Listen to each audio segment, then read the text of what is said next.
श्री स्वामी समर्थ मंडळी.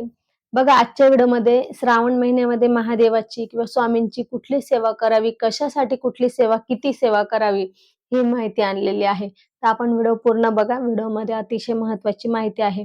तर चला आता आपण व्हिडिओला सुरुवात करू. श्री स्वामी समर्थ. अनंत कोटी ब्रह्मांड नायक राजाधिराज योगीराज परब्रह्म श्री स्वामी समर्थ महाराजांना कोटी कोटी प्रणाम. तसंच माझी ही व्हिडिओ जे सेवेकरी बघतायत त्यांना श्री स्वामी समर्थ.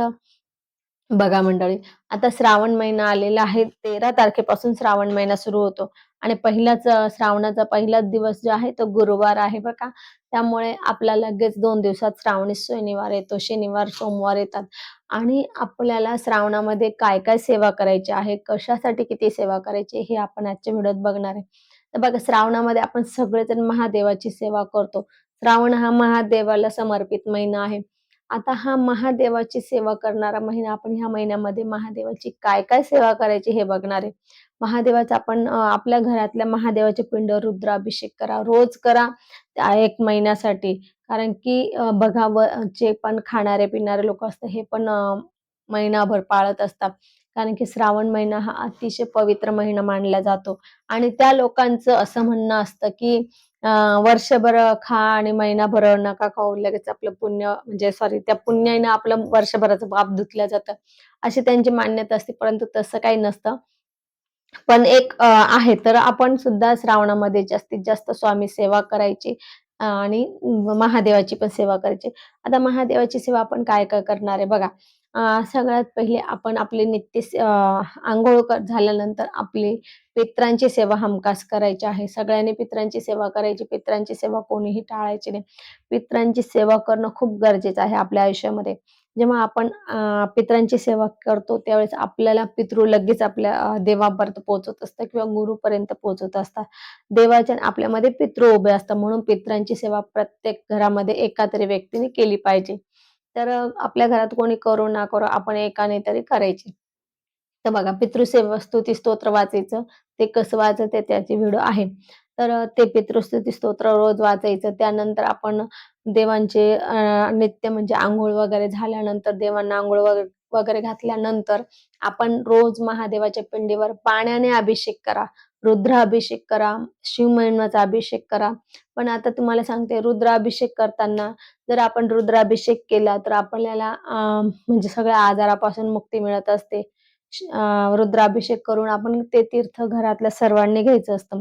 संकल्पित करा. संकल्पित खूप चांगलं असतं, म्हणजे पॉवर पण जास्त असतो सेवेचा आणि प्रॉपर त्या गोष्टीसाठी ती सेवा होत असते आणि आपल्याला पण आहे ना, सेवा आपली पण कंटिन्यू होत असते. म्हणून एक संकल्प करून सेवा शक्यतो करा.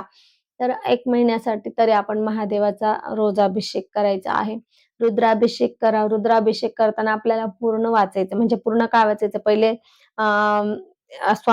आपण महादेवाला अंघोळ घालून घ्यायची. नंतर अंघोळ घातल्यानंतर महादेवाची पिंड असेल, रुद्रयंत्र असेल किंवा रुद्राक्ष असेल, हे तिन्ही पण असलं तरी, म्हणजे त्या तिन्हीपैकी एक जरी असेल तरी चालेल.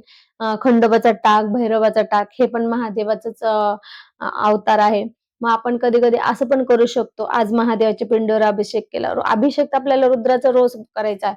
मग आज महादेवाच्या पिंडीवर केला, उद्या रुद्राक्षावर करू, परवा रुद्रयंत्रावर करू, मग खंडोबावर करू, मग एक दिवस भैरवावर करू. असं सुद्धा आपण करू शकतो. असं सुद्धा करू शकतो. म्हणजे आपल्या सगळ्या देवांची महादेवाच्या अवतारातले जेवढे पण देव आहेत त्यांची आपली सेवा होईल. तर आपल्याला रुद्र अभिषेक करताना काय करायचंय, पहिले स्वामी स्तवन वाचायचं आहे.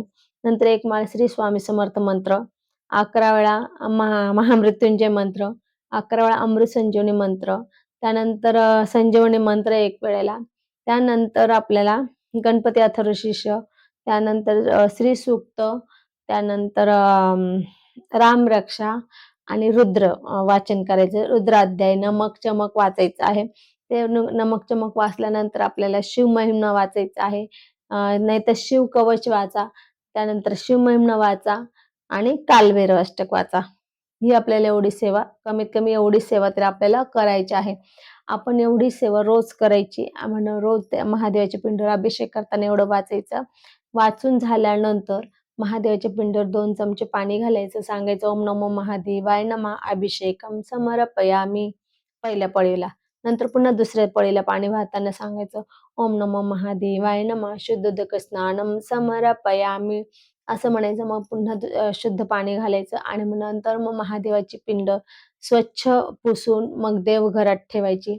देवघरात ठेवल्यानंतर तिची पंचोपचार पूजन करायचं आणि पंचोपचार पूजन केल्यानंतर हातात बेलपत्र घेऊन, आपल्याकडे जर 108 असेल तर ठीक, नाही तर एक बेलपत्र घ्यायचं आणि 108 नामावली आहे ते 108 नामावली म्हणून बेलपत्र हातात घ्यायचं आणि 108 नामावली म्हणायचं आणि नंतर 108व्या वेळेला बेलपत्र आपण महादेवाच्या पिंडीवर व्हायचं आणि वाहताना पिंडीवर बेलपत्र वाहताना ते बेलपत्र असं व्हायचंय, काडी जी असते ती बारीक काडी आपल्याकडे, एक पान इकडे, एक पान इकडे, एक पान समोर असं असेल, असं बेलपत्र व्हायचं आहे. आणि मग बेलपत्र वाहताना म्हणायचं त्रिदलम त्रिगुणाकारम त्रिनेत्रम त्रयायुधम त्रिजन्म पाप संहारम एक बिल्व शिवार्पणम असा हा मंत्र आहे. म्हणजे ह्या एक बेलपत्राने माझ्या 3 जन्माचे पाप धुतल्या जाओ. काय म्हणायचं? त्रिदलम म्हणजे 3 पानाच्या बेलपत्राने, त्रिदलम त्रिगुणाकारम त्रिनेत्रम म्हणजे त्रिनेत्रम, त्याला बेलाला 3 पानं असलेल्या ते शिवाचे 3 नेत्राचा एक हे मानला जातो, भाग मानला जातो.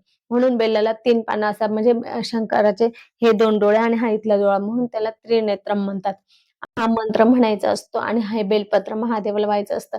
याच्याने आपल्याला 3 जन्माचे पाप धुतल्या जात असतं. म्हणून आपल्याला हे शिवाला प्रार्थना करायची आहे. त्रिदलम त्रिगुणाकारम त्रिनेत्रम त्रयायुधम त्रिजन्म पाप संहारम एक बिल्व शिवार्पणम.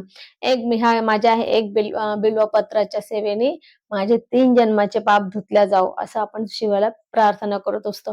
म्हणून आपल्याला तो मंत्र म्हणायचा असतो. तर असा आपला हा मंत्र आहे. हा मंत्र म्हटल्यानंतर आपण बेलपत्र वाहिल्यानंतर शिव हर शंकर नमामि शंकर ही जी प्रार्थना आहे 11 वेळा बोलायची असते. म्हणजे तो प्रार्थना मंत्र आहे हा आपल्याला 11 वेळा बोलायचा असतो आणि मंत्र 11 वेळा प्रार्थना बोलल्यानंतर मग आपण नंतर आपण जो नैवेद्य असेल देवांचा, तुम्ही महादेवाच्या पिंडीसाठी जो नैवेद्य ठेवला असेल, खडीसाखर असेल किंवा हे असेल पंचामृत असेल, जे पण असेल, फळ असेल, जे पण असेल तो नैवेद्य द्यायचा, आरती करायची आणि मग जय जयकार करत आपली ही सेवा संपन्न करायची. अशी आपल्याला महादेवाची श्रावण महिने पूर्ण 30 दिवस म्हणजे 1 महिना, पूर्ण 1 महिना ही सेवा करायची आहे श्रावणाची. मी तर म्हणते प्रत्येक श्रावणामध्ये करायला पाहिजे. अशी कुठलाही महिना जाऊ द्यायला नाही पाहिजे. कारण की ही सेवा जी आहे ना, ही सेवा जो का आपण 1 महिना श्रावणामध्ये महादेवाच्या पिंडीवर अभिषेक करतो, तर त्याचं वर्षभराचं रक्षण होत असतं. त्याचंच नाही, नुसता त्याच्या परिवाराचं होत असतं. म्हणून आपण रोज महादेवाच्या पिंडीवर अभिषेक करून आपल्या घरातल्या सगळ्यांना ते तीर्थ द्यायचं. जेव्हा तुम्ही सगळ्यांना तीर्थ देताना, तर तेव्हा तुमच्या सगळ्या परिवाराचे ते रक्षण महादेव करत असतात. म्हणून आपण हे सेवा अवश्य करा आणि आपण आपल्या आपल्या परिवाराला एक महादेवाचं संरक्षण कवच बनवा. जर आपण महिनाभर केलं आणि तीर्थ दिलं, तर एक महादेवाचं संरक्षण कवच निर्माण होईल आपल्या परिवारावर आणि अकाल मृत्यू होणार नाही, ॲक्सिडेंट वगैरे होत नाही आणि महादेव आपल्या परिवाराचं संरक्षण करतात. म्हणून ही सेवा अवश्य करा. आणि आज इथेच थांबू. झालेली सेवा स्वामींच्या चरणी अर्पण करू. आपल्याला जर माझा हा व्हिडिओ आवडला असेल तर लाईक, शेअर, कमेंट करा. माझ्या चॅनलला सबस्क्राईब करा. श्री स्वामी समर्थ.